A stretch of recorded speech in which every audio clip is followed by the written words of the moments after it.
चलिए अब रुक करते हैं गुजरात का, जहां मुख्यमंत्री विष्णुदेव साय शामिल हुए हैं।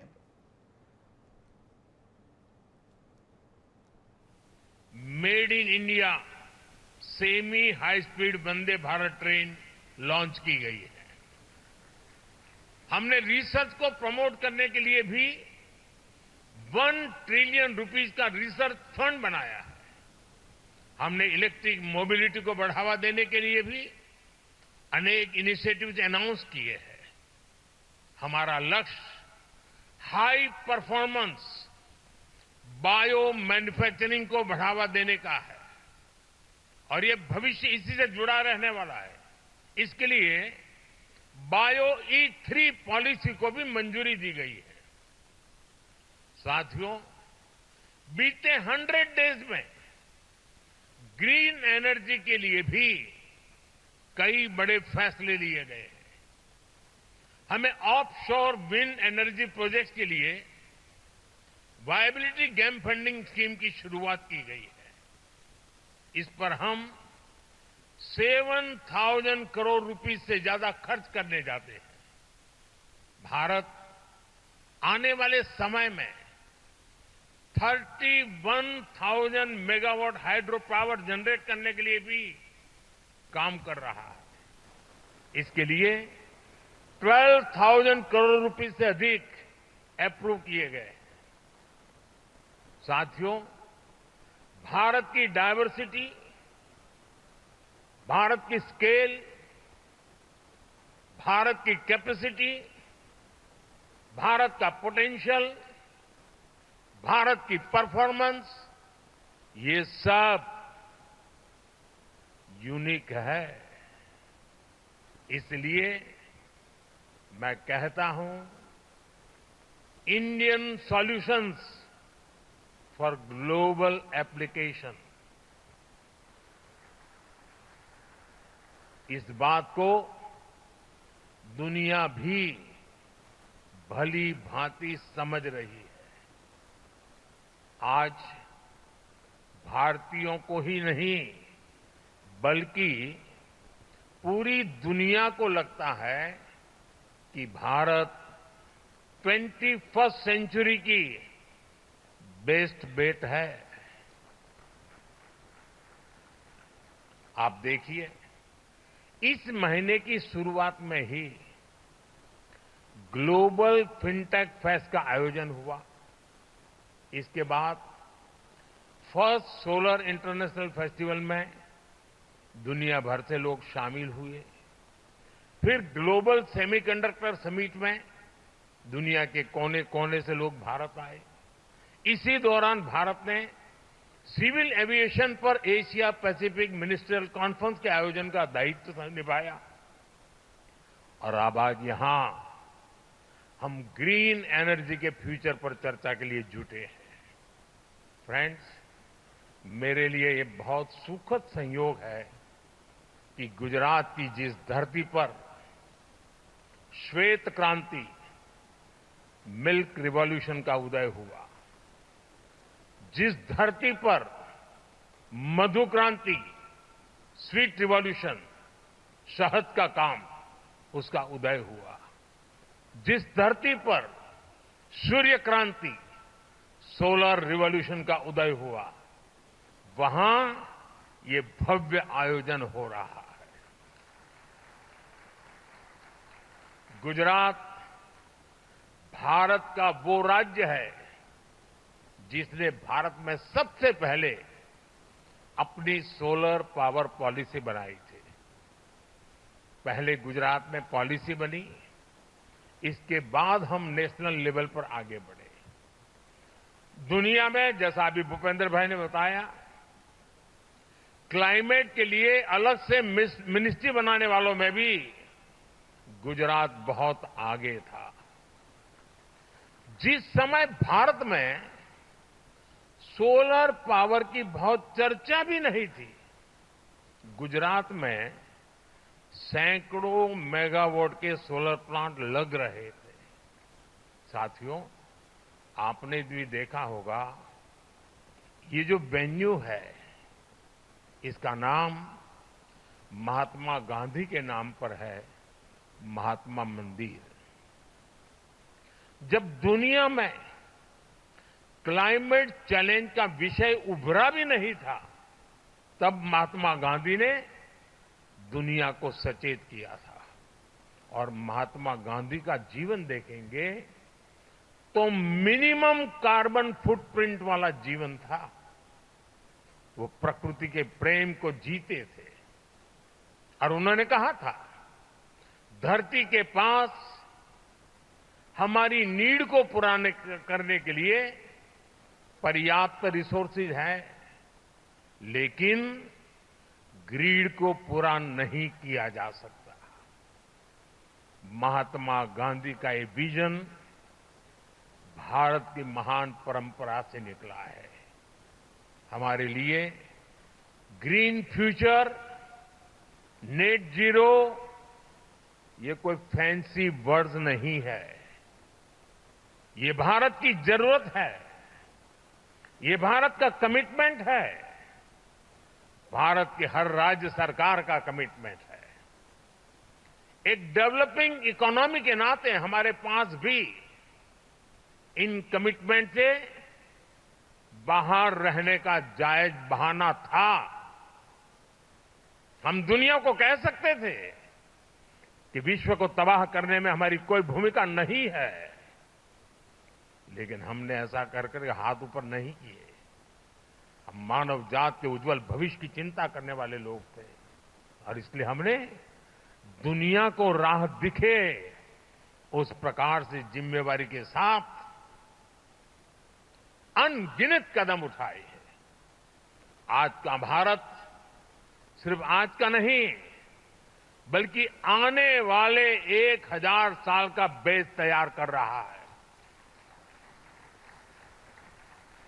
हमारा मकसद सिर्फ टॉप पर पहुंचना ही नहीं है, हमारी तैयारी टॉप पर सस्टेन करने की है। भारत इस बात को भली भांति जानता है। हमारी एनर्जी नीड्स क्या है, भारत जानता है। 2047 तक डेवलप्ड नेशन बनाने के लिए हमारी रिक्वायरमेंट्स क्या है, और हम ये भी जानते हैं कि हमारे पास अपने ऑयल और गैस के भंडार नहीं है। हम एनर्जी इंडिपेंडेंट नहीं है और इसलिए हमने solar power, wind power, nuclear और हाइड्रो पावर के दम पर अपने फ्यूचर को बिल्ड करने का फैसला लिया है। फ्रेंड्स, भारत G20 में पहला ऐसा देश है जिसने पेरिस में तय क्लाइमेट कमिटमेंट्स को डेडलाइन से 9 साल पहले अचीव कर लिया, 9 साल पहले पूरा कर दिया। और G20 देशों के समूह में हम अकेले हैं जिसने करके दिखाया है। जो डेवलप्ड नेशन नहीं कर पाए, वो एक डेवलपिंग नेशन ने दुनिया को करके दिखाया है। अब 2030 तक 500 गीगावाट रिन्यूएबल एनर्जी के टारगेट को अचीव करने के लिए हम एक साथ कई स्तर पर काम कर रहे हैं। हम ग्रीन ट्रांजिशन को पीपल्स मूवमेंट बना रहे हैं। आप सभी को, अभी आपने वीडियो भी देखा, हमारी पीएम सूर्यघर मुफ्त बिजली स्कीम को स्टडी करना चाहिए। ये रूफटॉप सोलर की एक यूनिक स्कीम है। इसके तहत हम रूफटॉप सोलर सेटअप के लिए हर फैमिली को फंड कर रहे हैं, इंस्टॉलेशन में मदद कर रहे हैं। इस एक योजना से भारत का हर घर एक पावर प्रोड्यूसर बनने जा रहा है। अब तक 13 मिलियन यानी 1,30,00,000 से ज्यादा फैमिलीज इसमें रजिस्टर कर चुकी है। अभी तक 3.25 लाख घरों में इस योजना के तहत इंस्टॉलेशन का काम पूरा भी हो चुका है। साथियों, पीएम सूर्यघर मुफ्त बिजली योजना के जो रिजल्ट आने शुरू हुए हैं, ये रिजल्ट अपने आप अद्भुत है। एक छोटा परिवार जिसकी महीने में 250 यूनिट बिजली की खपत है और जो 100 यूनिट बिजली पैदा करके ग्रिड में बेच रहा है, उसे साल में करीब करीब 25,000 रुपए की कुल बचत होगी। यानी लोगों का जो बिजली बिल बचेगा और जो वो कमाएंगे, उससे उनको करीब 25,000 रुपए का फायदा होगा। अगर इस पैसे को वो पीपीए में डालते हैं, पीपीएफ में डाल देते हैं और घर में मानो बेटी का जन्म हुआ है, 1 साल की बेटी है, तो 20 साल बाद 10-12 लाख रुपए से ज्यादा उनके पास होंगे। आप कल्पना कर सकते हैं, बच्चों की पढ़ाई लिखाई से लेकर शादी ब्याह तक ये पैसा बहुत काम आएगा। साथियों, इस स्कीम से 2 और बड़े लाभ हैं। ये स्कीम इलेक्ट्रिसिटी के साथ साथ एम्प्लॉयमेंट जनरेशन और एनवायरमेंट प्रोटेक्शन का भी माध्यम बन रही है।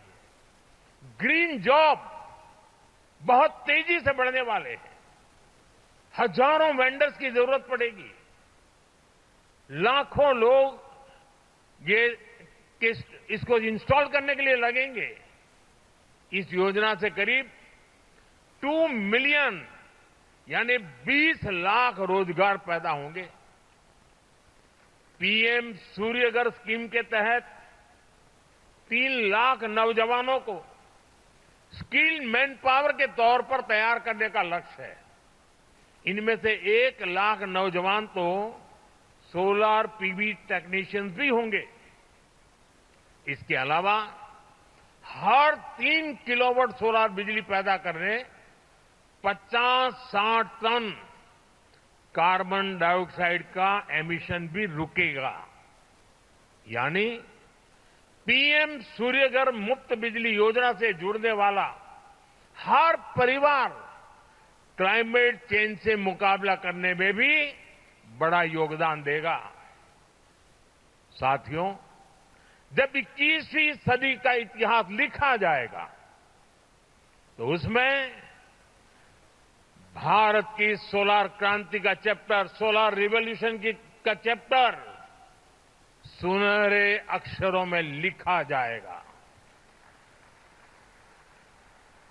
साथियों, जो विदेश के मेहमान आए हैं, मैं उनको कहूंगा, यहां से 100 किलोमीटर की दूरी पर ही एक बहुत खास गांव है, मोढेरा। वहां सैकड़ों साल पुराना सन टेम्पल है और ये गांव भारत का पहला सोलर विलेज भी है। यानी इस गांव की सारी जरूरतें सोलर पावर से पूरी होती है। आज देश भर में ऐसे अनेक गांवों को सोलर विलेज बनाने का अभियान चल रहा है।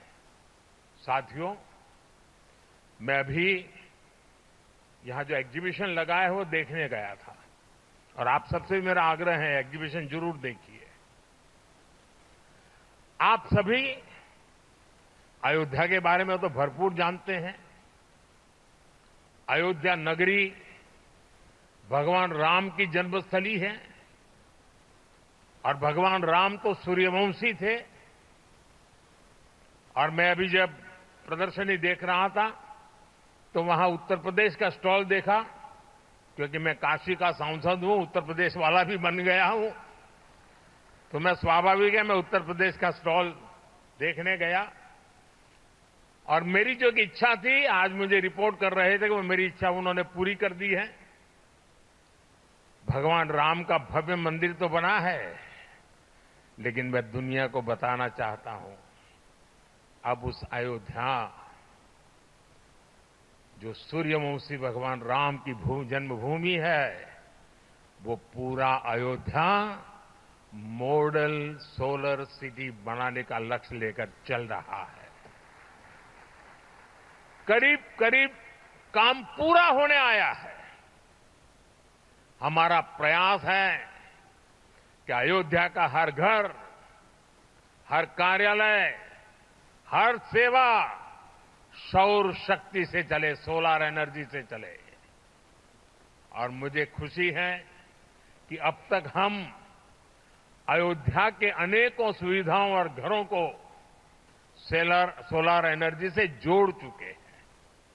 अयोध्या में बड़ी संख्या में सोलर स्ट्रीट लाइट्स, सोलर चौराहे, solar boards, solar water ATM और सोलर बिल्डिंग देखी जा सकती है।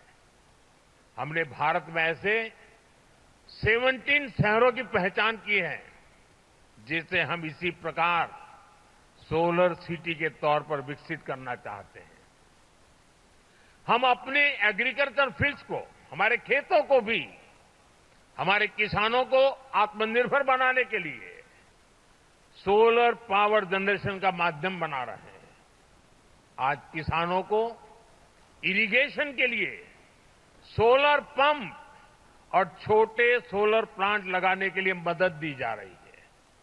भारत आज रिन्यूएबल एनर्जी से जुड़े हर सेक्टर में बड़ी स्पीड और बड़े स्केल पर काम कर रहा है। बीते दशक में हमने न्यूक्लियर एनर्जी से पहले की तुलना में 35% ज्यादा बिजली पैदा की है। भारत ग्रीन हाइड्रोजन के क्षेत्र में ग्लोबल लीडर बनने का प्रयास कर रहा है। इसके लिए हमने करीब 20,000 करोड़ रुपए का ग्रीन हाइड्रोजन मिशन लॉन्च किया है। आज भारत में वेस्ट टू एनर्जी का भी एक बहुत बड़ा अभियान चल रहा है। क्रिटिकल मिनरल से जुड़े चैलेंजेस को एड्रेस करने के लिए हम सर्कुलर अप्रोच को प्रमोट कर रहे हैं। रीयूज और रीसाइकल से जुड़ी बेहतर टेक्नोलॉजी तैयार हो, इसके लिए स्टार्टअप्स को भी सपोर्ट किया जा रहा है।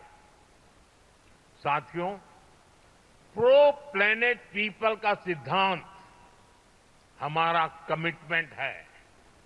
इसलिए भारत ने दुनिया को मिशन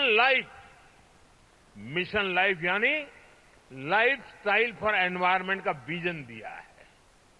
भारत ने इंटरनेशनल सोलर अलायंस का इनिशिएटिव लेकर दुनिया के सैकड़ों देशों को जोड़ा है। भारत की G20 प्रेसिडेंसी के दौरान भी ग्रीन ट्रांजिशन पर भी हमारा बहुत फोकस रहा है। G20 समिट के दौरान ग्लोबल बायोफ्यूल अलायंस भी लॉन्च किया गया था। भारत ने अपनी रेलवे को इस दशक के अंत तक नेट जीरो बनाने का भी लक्ष्य रखा है। कुछ लोगों को लगेगा भारत की रेलवे नेट जीरो हो मतलब क्या है, जरा मैं उनको बताता हूं। हमारा रेलवे नेटवर्क इतना बड़ा है कि डेली ट्रेन के डिब्बे में करीब करीब 1-1.5 करोड़ लोग होते हैं। इतनी बड़ी ट्रेन का कर, और उसको हम नेट जीरो बनाने वाले हैं। हमने ये भी तय किया है कि 2025 तक हम पेट्रोल में 20% इथेनॉल ब्लेंडिंग का टारगेट हासिल करेंगे। भारत के लोगों ने गांव-गांव में हजारों अमृत सरोवर भी बनाए हैं, जो वाटर कंजर्वेशन के काम आ रहे हैं। आजकल आप देख रहे होंगे, भारत में लोग अपनी मां के नाम पर एक पेड़ लगा रहे हैं। एक पेड़ मां के नाम। मैं आपसे भी इस अभियान से जुड़ने का आग्रह करूंगा, दुनिया के हर नागरिक को आग्रह करूंगा। साथियों, भारत में रिन्यूएबल एनर्जी की डिमांड तेज हो रही है। सरकार भी इस डिमांड को मीट करने के लिए नई पॉलिसीज बना रही है, हर तरह से सपोर्ट दे रही है। इसलिए आपके सामने अपॉर्चुनिटी सिर्फ एनर्जी जनरेशन में ही नहीं है, बल्कि मैन्युफैक्चरिंग में भी अद्भुत संभावनाएं हैं। भारत का प्रयास पूरी तरह से मेड इन इंडिया सॉल्यूशन का है। इससे भी आपके लिए यहां अनेक संभावनाएं बन रही है। भारत सही मायने में आपके लिए एक्सपेंशन की ओर बेहतर रिटर्न की गारंटी है। और मैं आशा करता हूं आप उसमें जुड़ेंगे। इस क्षेत्र में इन्वेस्टमेंट के लिए इससे बेहतर कोई जगह नहीं हो सकती है। इनोवेशन के लिए बहुत अच्छी जगह और नहीं हो सकती है। और मैं कभी कभी सोचता हूं, हमारे मीडिया में कभी कभी गॉसिप कॉलम आती है, बड़ी चटाकेदार होती है, मजेदार होती है कभी कभी, लेकिन उनका एक बात पर ध्यान नहीं गया और आज के बाद जरूर ध्यान जाएगा। अभी जो यहां भाषण कर रहे थे ना प्रहलाद जोशी, वो हमारे रिन्यूएबल एनर्जी के मिनिस्टर है, लेकिन मेरी पिछली सरकार में वो कोयले के मंत्री थे।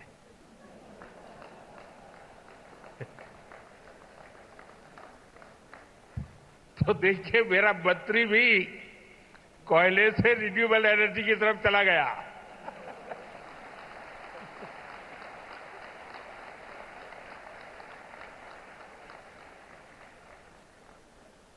मैं एक बार फिर आप सभी को भारत की ग्रीन ट्रांजिशन में इन्वेस्ट करने के लिए आमंत्रित करता हूं। और आप इतनी बड़ी तादाद में यहां आए, मैं आपका फिर से एक बार, इस धरती में मैं पैदा हुआ, गुजरात ने मुझे बहुत कुछ सिखाया, तो मेरा भी मन करता है कि गुजरात के मुख्यमंत्री के साथ साथ मैं भी आप सबके स्वागत में अपनी भावनाओं को व्यक्त करते हुए, आप सबका धन्यवाद करते हुए, सभी राज्यों की भागीदारी के लिए मैं सभी राज्य सरकारों का भी आभार व्यक्त करता हूं। जिन मुख्यमंत्री यहां पधारे हैं, उनका भी मैं विशेष रूप से आभार व्यक्त करता हूं। और मैं पूरे विश्वास से कहता हूं कि ये हमारी समिट, इस समिट में होने वाला संवाद, ये हम सबको जोड़ेगा भी और हमें अपनी भावी पीढ़ी के उज्जवल भविष्य के लिए जोड़ेगा। मुझे याद है, एक बार राष्ट्रपति ओबामा यहां पर टूर, भारत में उनका प्रवास था, बायोलेटरल विजिट के लिए आए थे, तो हमारी प्रेस कॉन्फ्रेंस थी दिल्ली में। तो किसी पत्रकार महोदय ने पूछा, क्योंकि उस समय चल रहा था, लोग भांति भांति के सारे आंकड़े घोषित करते रहते, ये करेंगे वो करेंगे। तो उन्होंने मुझे पूछा कि दुनिया में भांति भांति के देश बड़े बड़े टारगेट तय कर रहे हैं, क्या इसका दबाव है क्या आपके मन पर? और मैंने उस दिन जवाब दिया था मीडिया को, ये मोदी है।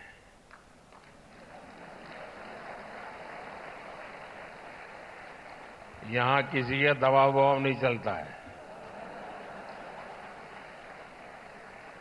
फिर मैंने कहा था कि हां, मुझ पर दबाव है और वो दबाव है हमारी भावी पीढ़ी के संतानों का। उनके सब जो जन्मे भी नहीं है, लेकिन उनके उज्जवल भविष्य की चिंता मुझे सताती रही है और इसलिए आने वाली पीढ़ियों के कल्याण के लिए काम मैं कर रहा हूं।